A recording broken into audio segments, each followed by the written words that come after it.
Praise lord. మళ్ళా మీ ముందుకు దేవుని వాక్తో రావడానికి దేవుని చూపించిన కృపను బట్టి వందనాలు. ఇది ఆహ్, నా డైలీ పోర్షన్ కాదు కానీ ర్యాండమ్‌గా నేను బైబిల్ చదువుతా ఉన్నప్పుడు ఒక వర్స్ ద్వారా నేను అది చదువుతా ఉన్నప్పుడు నాకొక డిఫరెంట్ మీనింగ్ అర్థమైంది. అంటే జనరల్‌గా ఉండే మీనింగ్ అర్థమైంది కానీ ఇంకో డిఫరెంట్ పర్స్పెక్టివ్‌లో నేను దాన్ని అర్థం చేసుకున్నాను. అది మీతో చెప్పాలని అనుకుంటున్నాను. అది ఫస్ట్ పీటర్ అంటే మొదటి పేతురు 3వ అధ్యాయము మొదటి వచనం. అటువలే స్త్రీలారా మీరు మీ స్వపురుషులకు లోబడి ఉండడి, అందువలన వారిలో ఎవరైనను వాక్యమునకు అవిధేయులైతే వారు భయముతో కూడిన మీ పవిత్ర ప్రవర్తన చూచి వాక్యము లేకుండానే తమ భార్యల నడవడి వలన రాబట్టబడవచ్చును. హల్లెలూయా. ఇది యాక్చువల్లీ జనరల్ కాంటెక్స్ట్. దీని వర్స్ మీనింగ్ ఏంటంటే ఒకవేళ ఆమ్, ఒకవేళ హస్బెండ్స్ ఒకవేళ దేవుని నమ్మకపోతే దేవుని కార్యాలను కానీ ఆయన యందు భయభక్తులు గల జీవితం లేకపోతే తమ భార్యల యొక్క జీవితం అంటే భయభక్తులు గల జీవితము పరిశుద్ధమైన జీవితాన్ని బట్టి వారు దేవునిలోకి రావచ్చు, అంటే దేవుని నమ్మొచ్చు. దేవుని వద్దకు వచ్చి ఆయన ఆరాధించే స్థితి వస్తుంది అన్నట్లుగా కాంటెక్స్ట్ మీనింగ్ కదా. అంటే భార్యల యొక్క మంచి ప్రవర్తన సత్ప్రవర్తన బట్టి యొక్క హస్బెండ్స్ ఎవరైతే ఉన్నారో వారు క్రీస్తుని అంగీకరించే ఒక మార్గం ఉంది, ఆ పాసిబిలిటీ ఉందని చెప్తున్నారు కదా. అట్లనే ఇది just between husbands and wives కాకుండా బిలీవర్స్ అండ్ అన్బిలీవర్స్ అంటే క్రీస్తుని ఎరగని వారు అలాగే క్రీస్తుని ఎరిగిన వారు మధ్యన కూడా ఇది ఉండొచ్చు కదా. అట్లా మన చుట్టూ చాలామంది ఉంటారు కదా క్రీస్తుని అంగీకరించిన వారు. అయితే మన కాండక్ట్ ఇక్కడ ప్రవర్తన సరైన రీతిగా ఉండాలంట. సో క్రీస్తు యొక్క బిడ్డల ప్రవర్తన ఎట్లా ఉండాలి అని చూస్తే లెట్స్ సీ వర్స్ 4. సాధువైనట్టు మృదువైనట్టు గుణమును అక్షయాలంకారములుగా మీ హృదయపు అంతరంగ స్వభావము మీకు అలంకారముగా ఉండవలెను, అది దేవుని దృష్టికి మిగుల విలువగలది.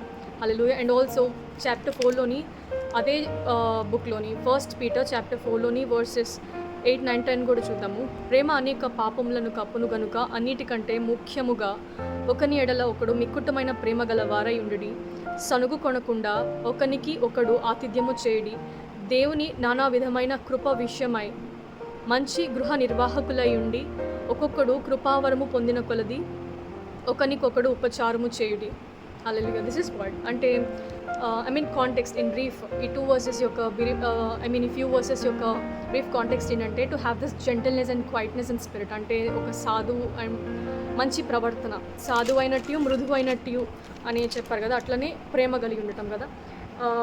When we show that towards other people, మనము వేరే వారి విషయం అంటే వేరే వారితో who do not know Christ వారితో మనం అట్లా ప్రవర్తించినప్పుడు వారు మన ప్రేమను బట్టి మన యొక్క మంచి ప్రవర్తన బట్టి ఎటువంటి మంచి ప్రవర్తన సత్ప్రవర్తన అలాగే దేవుని ప్రేమ వారికి చూపించినప్పుడు అది ఎటువంటి పరిస్థితి అయినప్పటికీ అటువంటి ప్రేమ అటువంటి సాత్వికం అటువంటి మంచి ప్రవర్తనే మనం కలిగి ఉన్నప్పుడు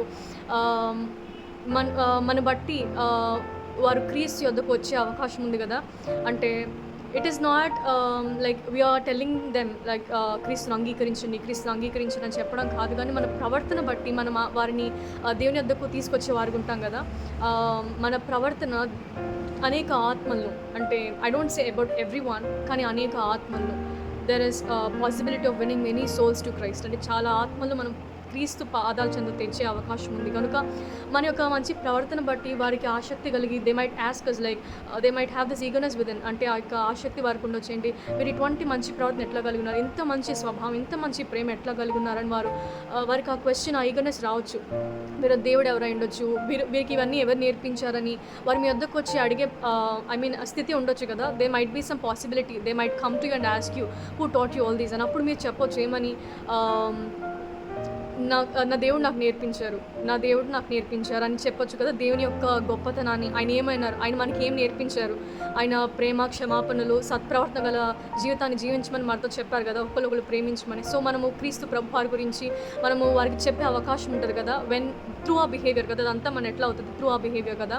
సో మన యొక్క గుడ్ కాండక్ట్ని బట్టి కూడా మంచి ప్రవర్తన బట్టి కూడా అనేక మందిని క్రీస్తు యొద్దకు తెచ్చే అవకాశం ఉంది కనుక. So our conduct is a gospel. అంటే మన యొక్క మంచి ప్రవర్తన ఒక సువార్త లాంటిది మన చుట్టుపక్కల ఉన్న వారికి, అలాగే మనల్ని గమనించే వారందరికీ, ప్రపంచం అందరికీ. సో మన ప్రవర్తన కాచుకొని ఉండటం అనేది చాలా ప్రాముఖ్యము. This will be a witness of God for that. That's all for today. See you again with the word of God. Bye.